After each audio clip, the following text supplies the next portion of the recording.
नमस्कार। आज हम कुछ ऐसे स्रोतों पर बात करेंगे जो बौद्ध धर्म और जैन धर्म की, आप कह सकती हैं, कुछ बहुत ही महत्वपूर्ण अवधारणाओं और व्यक्तित्व पर रोशनी डालते हैं।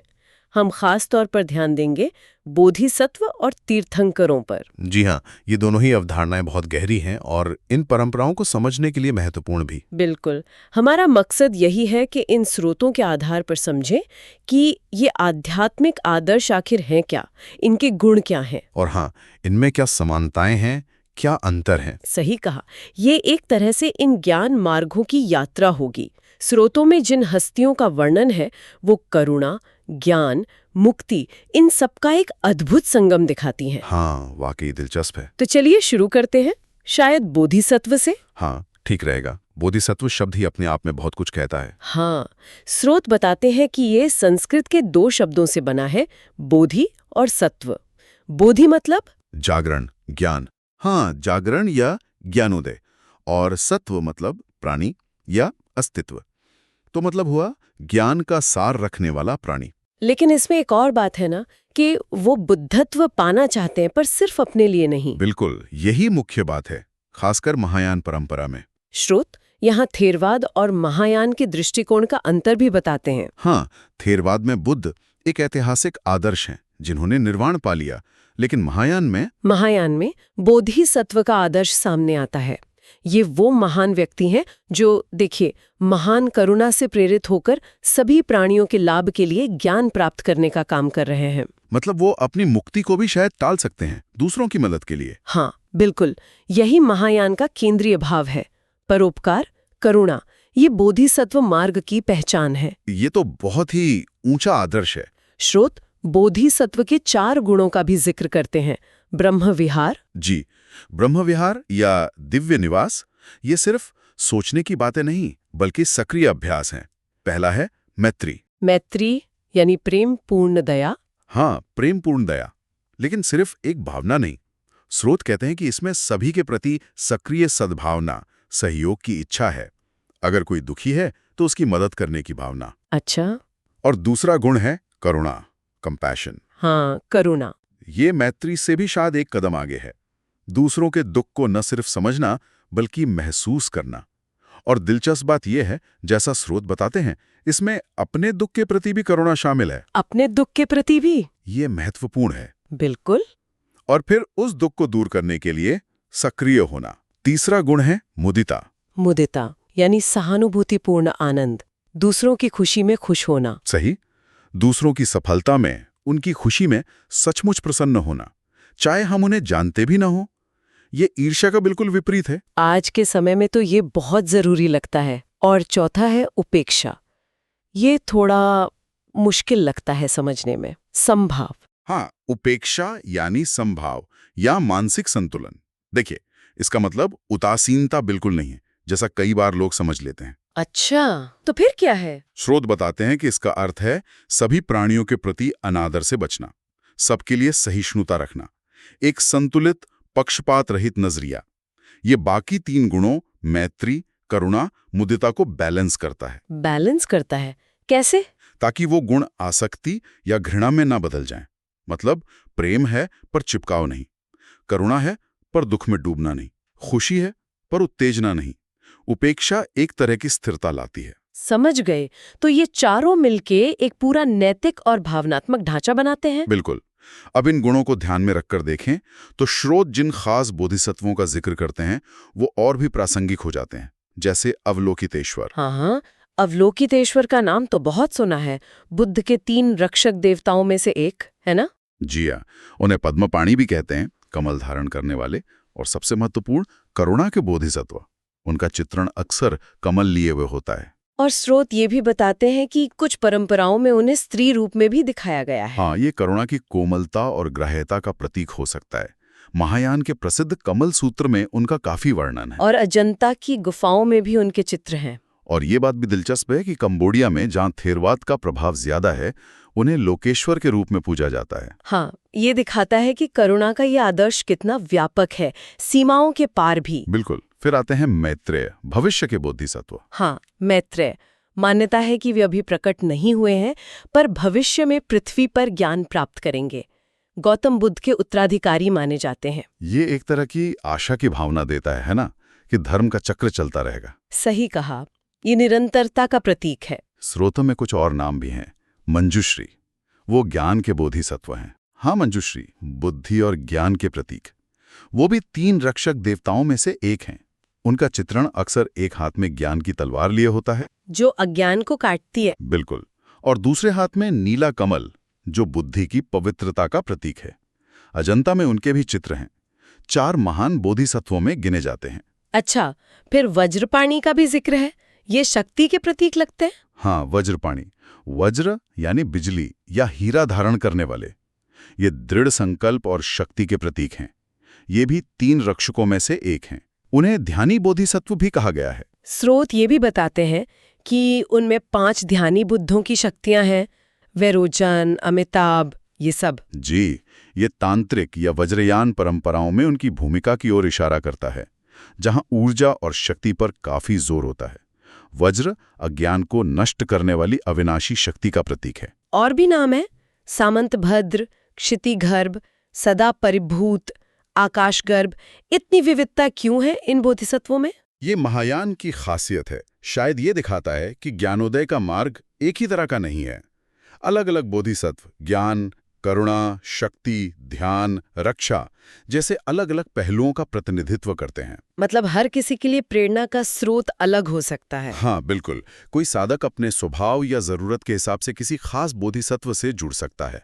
ये बुद्धत्व के अनंत गुणों को समझने का एक तरीका है। ये तो बहुत ही समृद्ध चित्र है। अच्छा, अगर हम जैन धर्म की ओर देखें तो वहाँ तीर्थंकरों की अवधारणा है। जी, ये कैसे अलग है? हाँ, तीर्थंकर ये जैन धर्म के केंद्रीय व्यक्तित्व हैं। शब्द का अर्थ है घाट बनाने वाला या पार कराने वाला। संसार सागर से पार कराने वाला। बिल्कुल। स्रोत स्पष्ट करते हैं कि ये वो मनुष्य हैं जिन्होंने खुद कठोर साधना से कैवल्य प्राप्त किया है। कैवल्य मतलब पूर्ण ज्ञान, सर्वज्ञता। हाँ, पूर्ण निरपेक्ष सर्वज्ञ ज्ञान। और ज्ञान पाने के बाद वे दूसरों को मुक्ति का मार्ग दिखाते हैं। तो यहाँ एक अंतर दिखता है। बोधिसत्व शायद दूसरों के लिए रुकते हैं, पर तीर्थंकर पहले खुद ज्ञान पाते हैं, फिर सिखाते हैं। मोटे तौर पर कह सकते हैं। और एक बहुत महत्वपूर्ण बात जो स्रोत बार बार रेखांकित करते हैं वो ये कि तीर्थंकर ईश्वर या ईश्वर के अवतार नहीं हैं। अच्छा, ये बौद्ध धर्म से भी अलग है। हाँ, जैन दर्शन जैसा इन स्रोतों से पता चलता है एक सृष्टिकर्ता ईश्वर को नहीं मानता। तीर्थंकर साधारण मनुष्य थे जिन्होंने अपने कर्मों पर विजय पाकर अपनी आत्मा को शुद्ध करके सिद्ध अवस्था प्राप्त की। वे आत्मनिर्भरता के प्रतीक हैं। ये तो बहुत ही अनोखा दृष्टिकोण है। पहले तीर्थंकर ऋषभदेव थे, है ना, जिन्हें आदिनाथ भी कहते हैं। जी हाँ, ऋषभदेव या आदिनाथ। स्रोत बताते हैं जन्म अयोध्या में इक्ष्वाकु वंश में। पिता राजा नाभिराय, माता मरुदेवी। प्रतीक है बैल, वृषभ। और उन्होंने कैलाश पर्वत पर मोक्ष प्राप्त किया। हाँ, कैलाश पर बरगद के पेड़ के नीचे। उनकी उपदेश सभा संवसरण का भी जिक्र है। कहते हैं वहां मनुष्य, देवता, पशु पक्षी सब शांति से बैठकर उपदेश सुनते थे। ये उनकी शिक्षाओं के प्रभाव को दिखाता है। स्रोत 24 तीर्थंकरों की सूची देते हैं, ऋषभदेव से महावीर तक। ये लंबी सूची क्या दर्शाती है? ये जैन धर्म में शिक्षकों की एक बहुत प्राचीन और अटूट परंपरा को दर्शाती है। ज्ञान की एक सतत धारा। ये नहीं कि बस एक ही पैगंबर या बुद्ध हुए। यहाँ 24 हैं। सही। अब आते हैं 24वें और अंतिम तीर्थंकर महावीर पर। स्रोत इनके बारे में काफी विस्तार से बताते हैं। जन्म वैशाली के पास कुंडग्राम में। हाँ, ज्ञात्रिक क्षत्रिय कुल में। पिता सिद्धार्थ, माता त्रिशला जो लिच्छवी राजा चेटक की बहन थी, मतलब राजसी परिवार से थे। लेकिन उन्होंने घर छोड़ दिया। हाँ, 30 साल की उम्र में सत्य की खोज में निकल पड़े। और उसके बाद का जीवन स्रोत बताते हैं बहुत कठोर तपस्या का था, करीब 12 साल। 12 साल? क्या किया उन्होंने इन सालों में? गहन ध्यान, आत्मपीड़ा, यहां तक कि उन्होंने वस्त्र भी त्याग दिए, जो बाद में दिगंबर परंपरा का आधार बना। यह दिखाता है कि कैवल्य के लिए कितना आत्म अनुशासन और त्याग जरूरी माना गया। और फिर 12 साल बाद उन्हें ज्ञान मिला। कैवल्य। हाँ, जृंभिका ग्राम के पास ऋजुपालिका नदी के किनारे। तब वे जिन कहलाए। जिन मतलब विजेता। हाँ, विजेता, जिसने अपनी इंद्रियों, इच्छाओं और कर्मों को जीत लिया हो। इसीलिए महावीर भी कहा गया, महान वीर। अच्छा, और ज्ञान प्राप्ति के बाद उन्होंने उपदेश दिए। जी, अगले 30 सालों तक लोगों को मुक्ति का मार्ग सिखाया। उनका जन्मदिन आज महावीर जयंती के रूप में मनाया जाता है। स्रोत एक और बात बताते हैं। महावीर ने 23वें तीर्थंकर पार्श्वनाथ की शिक्षाओं में कुछ जोड़ा। हाँ, ये महत्वपूर्ण है। पार्श्वनाथ, जिनका प्रतीक सर्प है, उन्होंने 4 शिक्षाएं दी थीं: सत्य, अहिंसा, अस्थेय, चोरी ना करना और अपरिग्रह, संग्रह ना करना। इसे चातुर्याम कहते हैं। और महावीर ने 5वां क्या जोड़ा? उन्होंने जोड़ा ब्रह्मचर्य, यानी पवित्रता, संयम, खासकर यौन संयम।